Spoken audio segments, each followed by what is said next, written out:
treasury ondiko ne wajumbe konyiso gini ne tanguru ka udhu duoko kata ugolo gik mancha ne wawacho mondo keti machalo kaka eco levy machalo kaka weche mag geche weche machalo kaka ushuru mar makatika to gima dhi timore ka en ni wajumbe dhi lose bilion 15 kaka Nyarawila wache ne en ng'at ma intimidate wajumbe no buogo wajumbe ni kopo nono uduoko gigi piny to umbe okun safe kai tineno kochako wacho ni judiciary bende dhi lose bilion 2 tiende ni jo judiciary bende osenyiso gini gini kodhi kama to ka gini ubiru bire court kech ong'eni bang' okang' ni kokalo to nitie jo Kenya manyaka die court koro onyiso judiciary ni umbe okuna ng'om okun safe ochako dhi bende osiemo governors bende onyiso ineno kaka giriek jogi riek governors bende gidhi ginyiso ni kata mana un bende okudhi bedo safe bilion 5 ei budgetu wadhi yuero oko mani neno ka council mar governors bende wuoko kotung mosuo ni dilura dira gi jopiny lakini marwa ni to kik ng'weny bape marwa ni miwa uru mana kaka en Teacher Service Commission bende ng'ad no ma gadi 18 billion aya fertilizer subsidy kamine no gi chiemecha bende gitemo nyiso jopur kata doko ni weche ncha no gitemo ne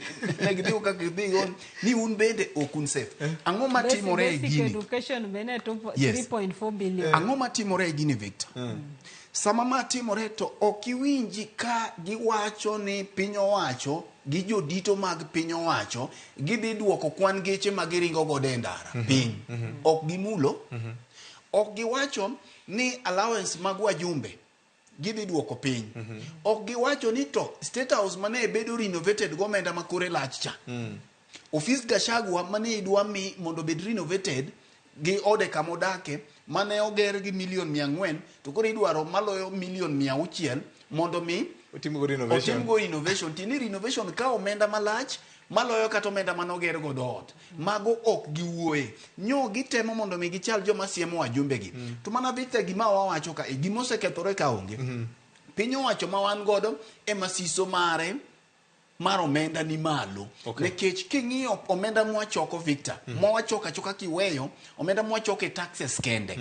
to waduoko expenditures ma wan godo piny nekech koro wabedo gi gik ma ok necessary ni neno Victor katieko wi wachno chieng' manyocha jatend migao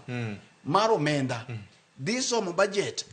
e bunge nyodhi gi gari matin miluongo ni Passat machal gi mane Uhuru otiyo godo kinde mano dhi somo budget to penji ntang'o mamone ringo gi gari cha pile monego nyis jopiny kanyo niya ni no somo highlights ok no som budget no se biro ema wajumbe ne deal go makata nchi neno ka pile na winjo ka jo budget office penjo ni gini oken ceremony wajumbe nyalo kata koso dhi nikech tijgi ne gisechako eno nyiso gi manani kae waketo kama to en highlights ok en ni mano gimonego beni bedo mabende kata no e somo moko gima ne dhi lokore kanyonge kata chiel nikech wajumbe no oseneno gini chon koro penjo ka Victor ni chieng' mano wuok treasury kacha kodhi e bunge kacha to ne otiyo gi gari nyamburko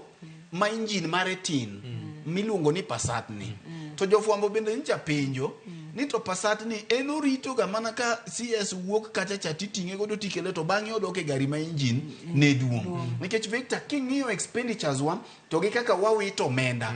omenda mitiyo godo Arietha number 1 kong'ado oko Uhuru yande no wacho ni wawito bilion 2 e mibadhi pile ka pile ok wang'eyo ni sirikand ni to koro wito bilion 3 koro magi endi ka wang'ado tiyudo ka ok ochuno no omenda madhi e county nyaka ng'adi